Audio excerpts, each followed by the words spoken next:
Today, we're going to be reporting McDonald's Corporation. McDonald's Corporation, as we all know, is one of the largest American fast food chain in the world, known for its hamburgers then and now. And its headquarters are in Oak Brook, Illinois. This is Richard McDonald and Morris McDonald. In the year 1948, they started the first ever McDonald's restaurant in San Bernardino, California.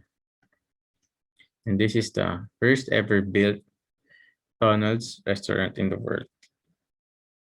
Their self-service counter don't need for waiters and waitresses anymore because customers receive their food quickly because hamburgers were cooked ahead of time, wrapped, and warmed under the heat lamp. And this is Ray Kroc. Ray Kroc offered the brothers to begin a franchise program of McDonald's. Ray Kroc opened the first McDonald's franchise in Des Plaines, Illinois on April 15, 1955. And in the same year, Ray Kroc launched the McDonald's Corporation. Ray Kroc ending up buying the McDonald's to the brothers in 1961. In the year 1962, they made the double arc M symbol became the McDonald's most enduring logo. It lasts far longer than the tall yellow arches that had once dominated the earlier restaurant rooftops. And this is the first ever clown named Ronald McDonald. He became the public face of the McDonald's in the year 1963. The strengths. McDonald's is in the 10th most valuable brand in the world and the most valuable fast food brand with the brand value of 126.04 billion in the year 2018.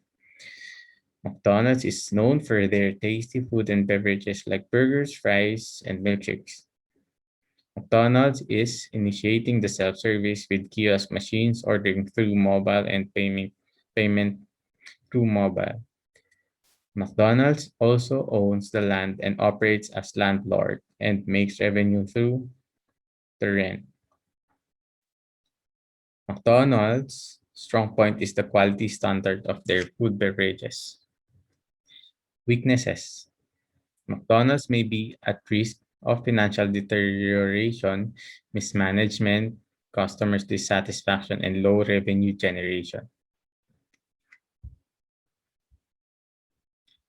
McDonald's workers protest and strike with a demand to increase their salary.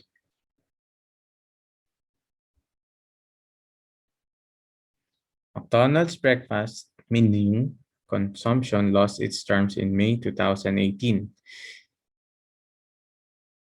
And in November 2019, McDonald's CEO Steve Easterbrook was fired after having a consensual relationship with an employee where it violated company policies.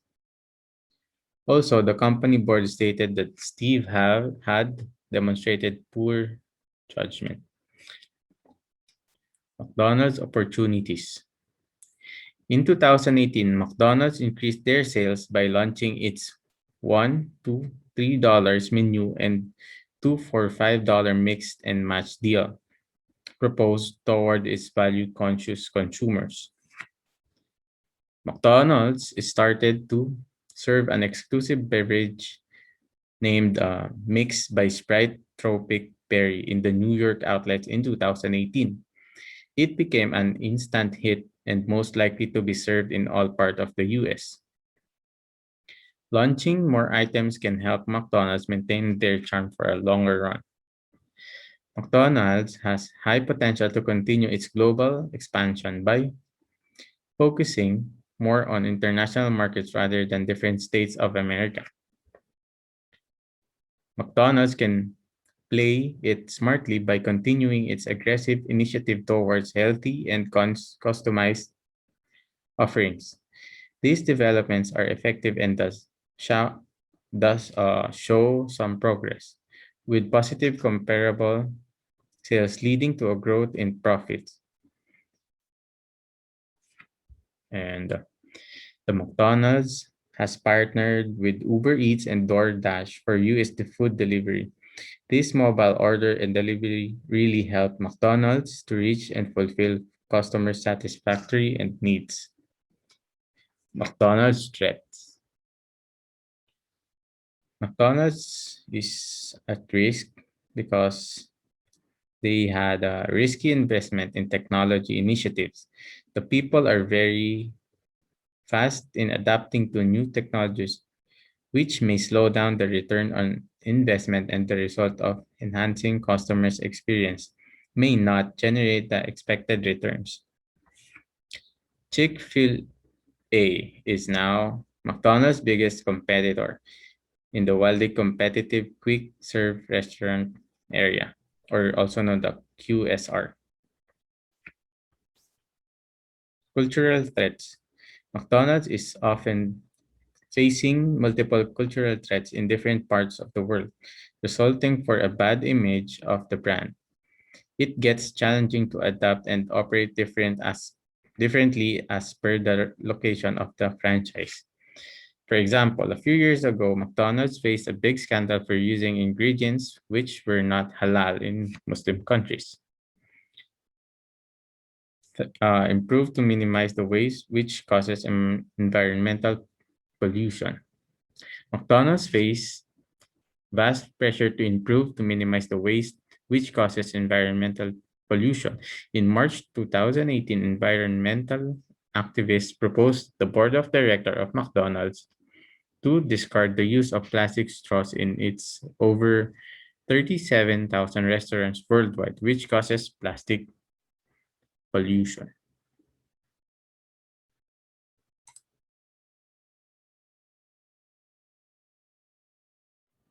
The distribution management of McDonald's, supply chain management, and operation and supply chain strategy will be discussed here. Supply chain management. The management of McDonald's supply chain has a demand approximately 70 million that was able to meet regular customers with a company about 35,000 McDonald's restaurant. So it is important to accurate measure in daily orders so that they can prevent an inventory shortage. And so, as a result, their organization is planning that the each task and plan will be fulfilling necessary.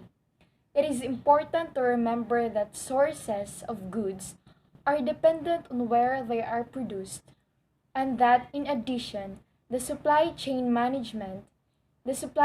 should anticipate the future demands as well as the potential shifts in the market volume.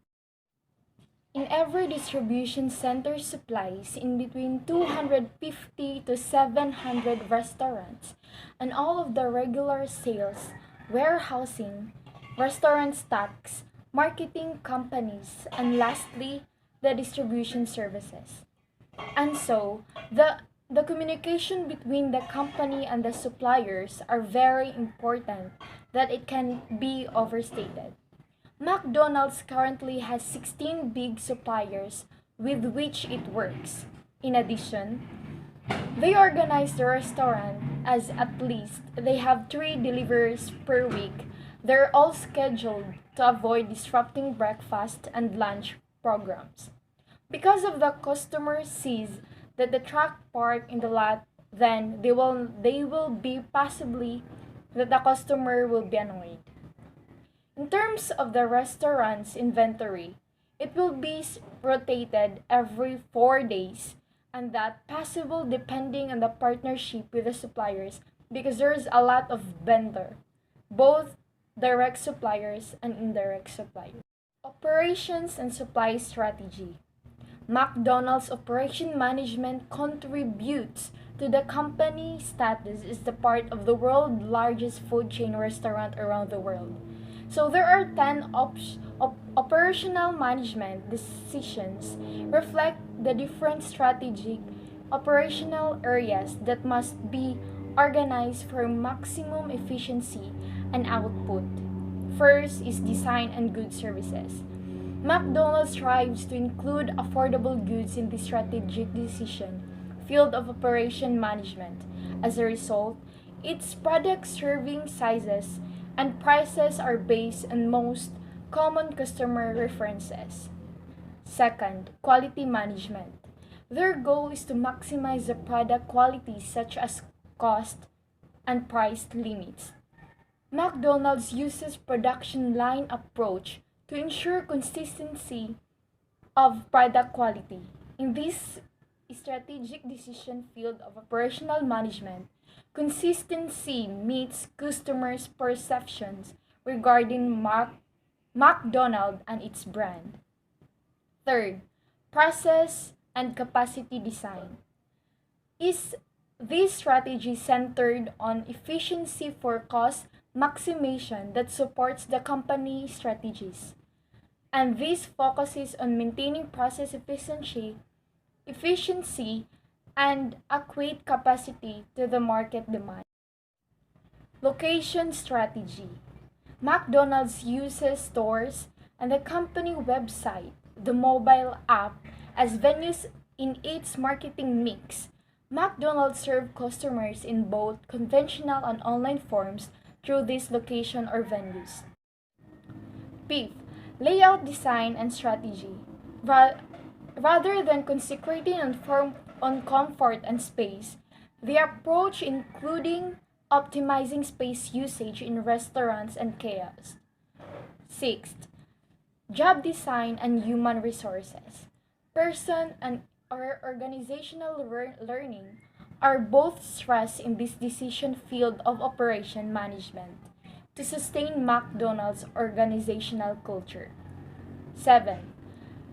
Supply chain management. To reduce McDonald's supply chain risk, such as policy entails bringing in more vendors from various regions. 8. Inventory management.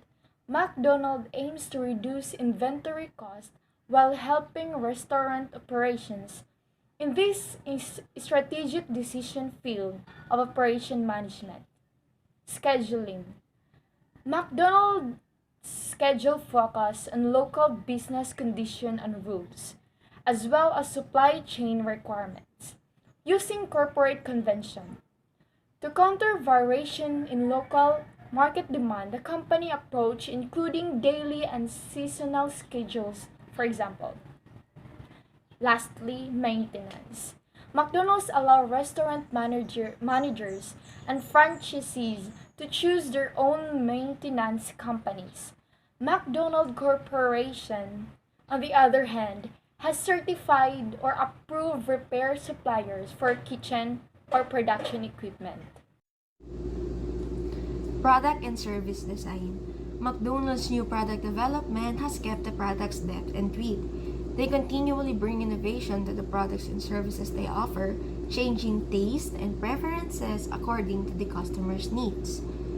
This business requires frequent changes in product design since customers' preferences and desires change on a day-to-day basis. So, food ang binibenta ni McDonald's. And kapag pare-pareho lang yung binibenta ni McDonald's sa mahabang panahon, syempre magsasawa yung mga tao. So, for example, is itong fish and fries and twister fries nila. Itong dalawang to is hindi sila laging binibenta. Seasonal lang sila. So, effective to na strategy ni McDonald's kasi pag nakita to ng mga tao, nahuhook sila na bumili kaagad. Kasi bihira lang siyang binibenta. So, parang nagpa-panic buying yung mga tao. So, now, i-discuss ko yung mga under ng products and services design ni McDo. First one is re-engineering of the McDonald's menu. Thinking in accordance with the customer's needs, lifestyle, value system, social interactions, and perception is an innovational strategy in marketing that McDonald's uses to dominate the market. So, it takes innovation to penetrate the market. So, nung pinasok ni McDonald's yung Indian market,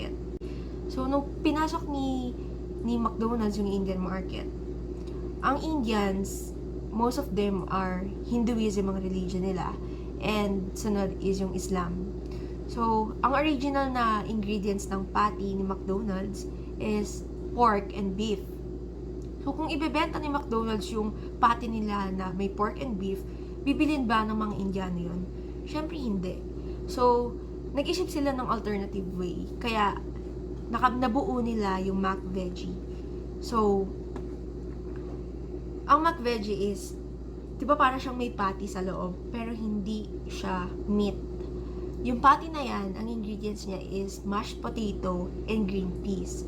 So, yun nga, parang nag-isip si McDonald's na para hindi nila ipipilit yung original ingredients nila sa mga Indians na bawal naman dun sa beef and pork.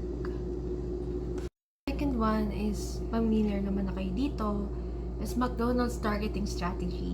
Segmentation plays a big role in identifying the type of marketing strategy to apply. McDonald's main target customers are children and young adults. Taking this demographic segmentation into consideration, children and youth will be more attracted to delicious meals, toys, and places of entertainment.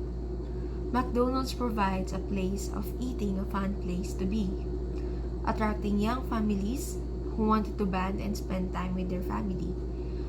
Targeting the youth, McDonald's also added facilities such as free Wi-Fi, attracting students, and kiddie play for children, which are seen at McDonald's franchises here in the Philippines. So, ina-identify nila syempre kung sino yung target market nila. And ang main target market nila is yung mga bata and young adults. So, di ba familiar naman siguro kayo sa kiddie meal, yung box siya na may food na preferred nyo, pwedeng spaghetti, chicken, nuggets, or ano man. And sa loob, meron siyang toys. So, syempre, para kanino ba to? Sa mga bata. And, for families din siya, just matatanda. So, inimbento nila yung mac salad, yung para siyang nasa cup, tapos salad siya. So, hindi naman kasi kumakain yung mga bata ng mga gulay. So, para kanino pa ba siya? Syempre, sa matatanda. Next, process, selection, and design. McDonald's can be considered a job shop because it is making products only to the customers using your process layout. McDonald's products are frozen on stock. However, when the customer orders the product, it is being cooked or fried as for the customer order. McDonald's classification by type of customer order can be considered either a made-to-order or assembled-to-order. By an MTO process, the customer's order can be identified during production and then made to customer specifications.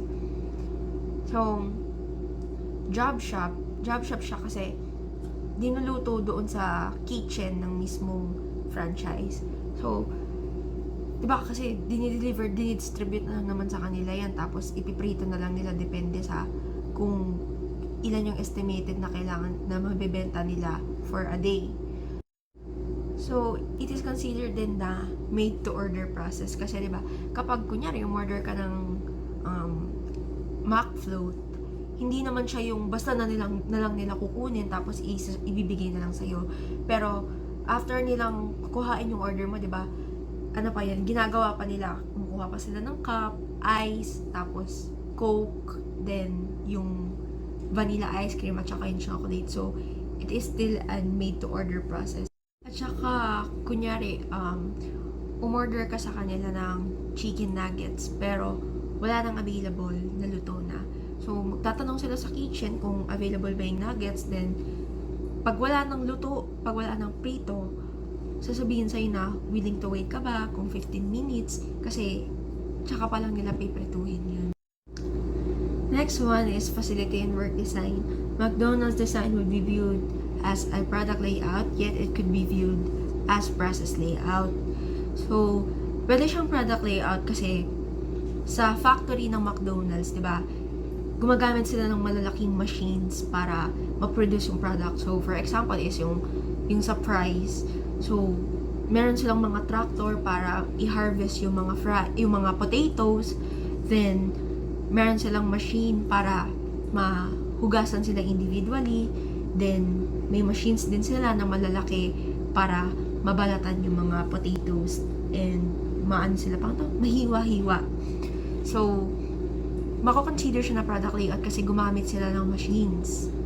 So, process layout kasi ginagawa pagkatapos i-deliver yung mga products dun sa i-distribute, sa mga franchises, 'di ba? Piniprito pa siya ulit, linuluto pa siya ulit. May proseso pa ulit bago siya i-serve sa mga tao. Hindi naman siya yung kagaya ng damit na pagkagaling sa factory, dadalhin doon kay franchise, then ayun na, ibebenta na nila, ihahang na nila. Hindi sila ganun. So, yung facility and work design nila could be considered product layout and process layout. So for forecasting and demand planning, McDonald's has set their wishes and they hope to receive their orders in a short time. A precise estimate of the traffic flow and the consumer demand allows McDonald's to schedule enough servers, to stock enough food, the schedule food production to provide quality food, and inaccurate estimates sa cause of failure in service to consult for quality. Forecasts are important to a total quality of environmental government. Proper estimate of the need for the customer is an important part of providing the quality of the service. Customer notice a good quality of service when they get their product, when they ask it, the cost of failing. To keep a proper estimate can be financial disaster. So for sourcing and purchasing, McDonald's drives more than 38,000 restaurants that need different ingredients. McDonald's doesn't produce any of its product. Instead, it contradicts supplier to meet this huge amount of necessary. The suppliers are part of McDonald's three-legged stool. The other two parts were the owner and operator. And the employees of the companies. The suppliers of McDonald's included the Tyson Foods, the Lopez Foods, 100 Circle Farms, Gavinian, Garment Coffee, Hildbrand Farms, and more. So, this company provides supply for bakery, meat, poultry, fish, manufactured, and milk production. Computers using direct suppliers, using buying and distributing in a restaurant. Backhand supplier of companies are using the purchases and distribution in restaurants. So for logistics, McDonald's also uses 3PL strategy. Those who give logistic third party like Martin Brower, who is responsible for the indication of government. Computers represent 36,000 restaurants worldwide besides where 80% are franchise. The director bodies decided to support these franchise and to make sure that they were neatly given. To do this, they create shorter supply chains where it is easier and more reliable to deal with it. It also means a good supply and a good exactly the same where supplies meet the needs of the customer. To do this, each restaurant has 2.5 times a week with fresh frozen products. Transportation and distribution. McDonald's Philippines has an app called McDelivery. It is a 24-hour delivery service offered by McDonald's which delivers your McDonald's favorites from the store to your door. The advantage of McDelivery is that they offers promos for free. You can also enjoy exclusive freebies and discounts easily.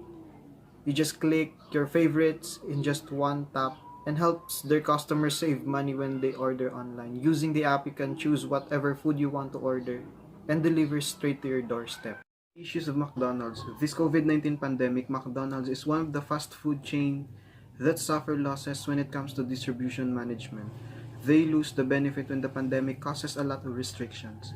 The cross-border movement of goods and people is severely hampered as a result.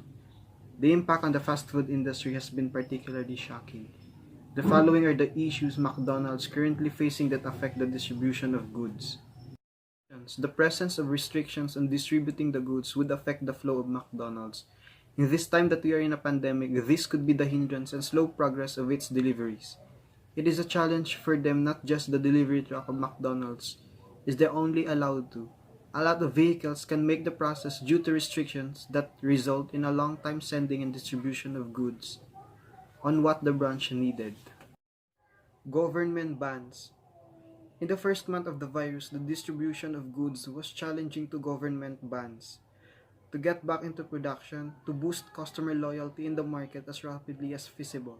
Several governments has enacted restrictive regulation measures like implementing decrees requiring everyone to stay at home and adequate physical distancing that could also affect the distribution of goods.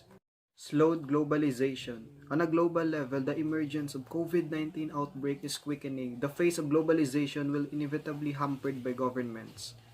Tight prevention strategies on transportation, import and export activities that could affect the distribution of goods needed in every branch of McDonald's across the globe. Reducing income of the customers. The COVID-19 has a major effect in the industry, in addition to causing significant threats to human livelihoods. In reality, the effect on the economy is primarily due to a loss of involvement in the service sector and a reduction in budgeted cost expectations. Impact to the economy. The biggest crisis business owners and Filipino laborers face is the impact of COVID-19. 10.9 million Filipino workers become jobless. As of October 2020, 90,000 businesses were closed due to decrease in revenues. But it is not just the Filipino workers that was affected but also the tourism, trade, and remittances. Ano talaga mga naapektuhan sa COVID-19 na meron malaking kontribusyon sa ating ekonomiya. First one is the farmer. Kasi una, simula nung nagsarado ilang mga palengke dahil nga sa gawa ng COVID-19, wala silang mapagbagsakan ng kanilang mga product. Pangalawang dahilan is nahihirapan sila mag-transport ng kanilang mga product sa gawa ng mga checkpoint. Kasi wala naman silang mga private vehicle para makapag-deliver, diba? Yung iba kasi sa kanila mga jeep. Pangatlong dahilan, merong mga pamilya na hindi na kumakain ng isang beses sa isang linggo para makatipid lang. Merong 2 araw na hindi sila kakain sa isang linggo. Pang-apat na dahilan is dahil sa wala silang mapagbagsakan ng mga product nila, ibang product nila sa storage room na, yung ibang product nila ay nabubulok na lang. That's tourism. Although the Philippines closed its airport on March 20, the country has been feeling the impact of COVID-19 on its tourism sector since January, when other countries began to impose travel restrictions. So mula nasara yung airport noong March 20, ay na-cancel lahat ng flight from international to domestic flight. At meron agad silang na-lose na 1.6 billion noong March 20 hanggang end of March lang yung na-lose nila is 1.6 billion agad. What if pag noong March hanggang December and top 97 tourist spot natin dito sa Pilipinas ay nag-lockdown din. So, kapag lockdown yun, walang mga tourist. So, sa pagkawala ng mga tourist, yung mga reseller ng mga souvenirs, mga nagpaparent ng mga activities, kung sa beach area, yung mga banana boat, yung snorkeling, diba? Dahil sa lockdown, ng mga tourists, wala silang income dahil ayun lang yung source of income nila. Dahil sa wala silang income, nahihirapan sila, naghihirap sila, nagkakaroon ng poverty. Next is business establishment. In terms of the coronavirus pandemic's impact on businesses and households, the Philippines had it worst. According to a study by the Asian Development Bank, September 16 showed that 70.6% of micro, small, and medium enterprises in the Philippines were forced to temporarily close due to COVID-19 outbreak. As mentioned earlier, 90,000 businesses in our country had to close down their operation. So kung sarado si business, syempre maraming employees na nawalan ng work. And based on our research, 10.9 million Filipino workers become jobless. So before magsara yung mga establishment, nagbagsak presyo sila ng mga product nila para kahit paano mabawi yung mga puhunan na naglabas nila. Sovereign debt. As of 2020, the Philippines filed a loan at the World Bank, ASEAN Development Bank, ASEAN Infrastructure Bank, a total of 119 billion pesos for the Philippine COVID-19 emergency response project to help meet urgent healthcare needs in the wake of the pandemic and strengthen the country's public health preparedness. So, si Philippines nangutang siya kay World Bank, ASEAN Development Bank, ASEAN Infrastructure Bank, and umabot yung utang ng 119 billion. Pero hindi naman ito inutang ng isang beses lang. Unti-unti silang inutang. Then, ang rason ng Philippines is because kailangan daw ng pondo to prepare sa COVID. Kailangan ng healthcare workers natin ng PPEs, equipment, made specially for COVID patients, like yung ambulance na hindi aircon yung loob, pero meron siyang parang exhaust fan yung loob para hindi nagsisirculate yung hangin sa loob ng ambulance, saka mga gamot and pondo for healthcare workers.